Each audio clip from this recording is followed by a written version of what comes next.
Folks, you're about to hear a story so wild it could only happen in real life, not some blockbuster comedy. Picture this. A group of self-proclaimed geniuses from a fancy neighborhood HOA turned their million-dollar community center into a giant, muddy swimming pool in a single night. They thought they were cutting corners to save a buck, but their arrogance bankrupted them in a flood of their own making. This tale has drama, betrayal, and a dose of sweet justice that'll keep you glued to every word. I'm Ethan Caldwell, a retired civil engineer who's spent the last 15 years on my 20-acre ranch, a quiet slice of heaven with a modest farmhouse, a couple of barns, and enough space to keep my sanity.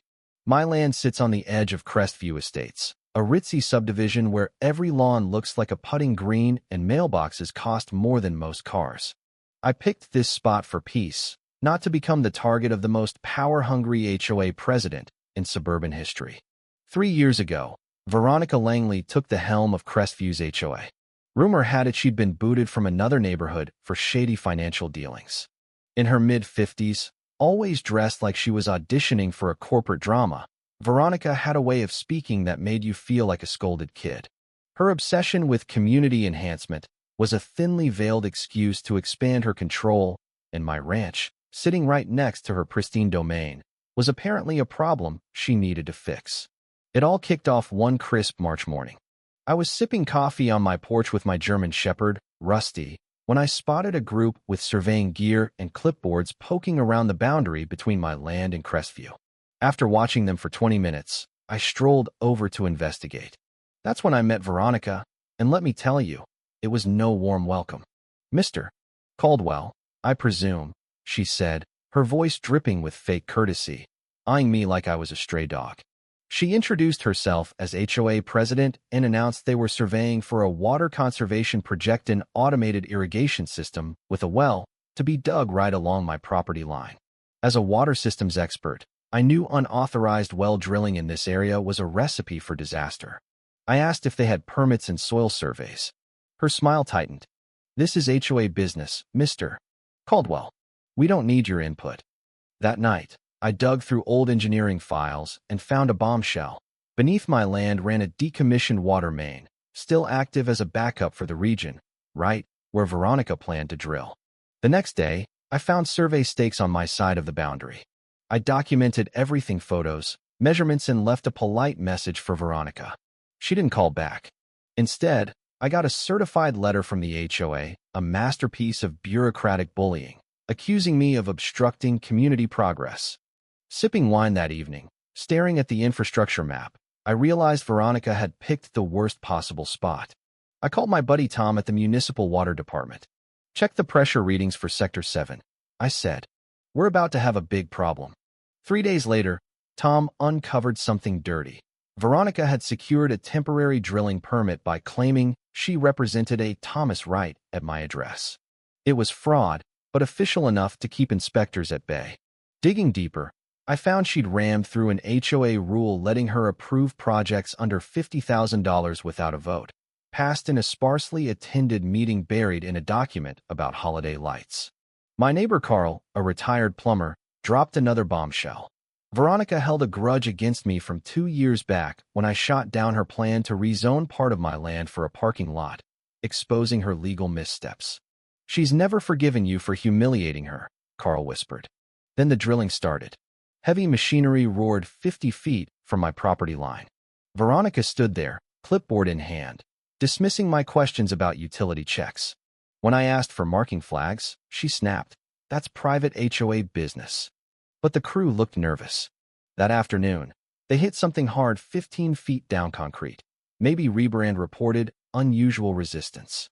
Veronica ordered them to keep going. Carl slipped me a note. "Old water main still active. I fixed a leak last year." That night, I drafted an email warning of a potential rupture, but hesitated. "Let them learn the hard way," I muttered. Was I wrong to hold back? Or was I playing a longer game? The drilling continued, and signs of trouble mounted. My kitchen faucet blasted water like a fire hose, a clear sign the main line was under stress. When I called Tom, he was apologetic but hamstrung. Veronica had filed a complaint, accusing me of harassing her crew and sabotaging the project. The city manager barred him from acting without proof of an emergency. Then Veronica upped the ante. A black sedan rolled into my driveway, and her lawyer, flanked by a private investigator, warned me I was under surveillance. They photographed my old excavator, hinting it'd play a role in their smear campaign. Veronica's prepared to take this as far as necessary, the lawyer sneered. By Friday, the crew was pulling up chunks of concrete and rebar, arguing heatedly. Veronica fired the supervisor for hesitating and hired a younger, less experienced team. Carl called, panicked. Water pressure's dropping in half the houses. Some are getting brown water. Veronica's blaming the city, but she's hitting that main. She held daily briefings, spinning the water issues as proof her well was needed. Then a worker found a muddy, waterlogged sample deep in the hole. Veronica threw it in a trash bin and ordered a concrete patch to keep drilling. I drove to a hill half a mile away, set up a telephoto lens, and recorded everything: leaks, frantic repairs, and the ground turning swampy. The main line was failing, and Veronica was doubling down. Saturday night, it all collapsed. At 11:30, a bone-rattling crack shook the earth, followed by a roar like a freight train. From my window, I saw a 30-foot geyser erupt at the drilling site, flooding toward Crestview's $2 million community center. Car alarms blared, lights flickered on, and the center's pristine interiors were swamped. Veronica, in a nightgown and rain boots, stood in the chaos, screaming and pointing at my ranch, blaming me. I filmed it all: the floating furniture, the ruined tennis courts, and her unhinged accusations. Emergency crews struggled to contain the rupture, complicated by its critical junction point. The next morning, investigators found the drilling site had also severed a fiber optic cable for a $20 million regional internet project. Veronica had known about it, but sabotaged it to funnel contracts to her brother-in-law's shady firm. Her well project was a front to derail the upgrade and hide her water contamination schemes. A reporter called me. "Veronica's blaming you, but we've got evidence she's lying. Care to comment?" I clutched my USB drive, packed with proof of her fraud. "I've got plenty to say," I replied. But Veronica wasn't done. At an emergency HOA meeting, she painted me as a terrorist who'd sabotaged the water system. With photos, diagrams, and a private investigator's testimony, she accused me of weakening the main with my excavator and conspiring against the fiber project.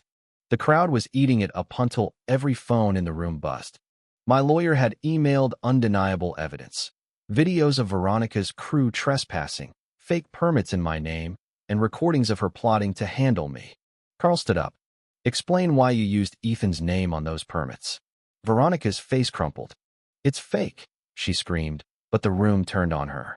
She fled, vowing, "This isn't over, Caldwell. Plan B's coming." Plan B was a federal lawsuit, accusing me of environmental terrorism and hiding toxic waste. Her team produced soil samples showing contamination, claiming I'd sabotaged the drilling to cover it up. Media swarmed, and for 2 hours at the hearing, her lawyers made me look like a monster. But then Dr. Emily Tran, an EPA engineer, walked in. She revealed a 6-month investigation into Veronica's fraud ring, which faked environmental tests to extort communities. The soil samples were doctored by her brother-in-law's firm. My ranch was clean, and Veronica had targeted me to silence my opposition. The courtroom gasped as Dr. Tran exposed her water contamination plots, tied to the blocked fiber project.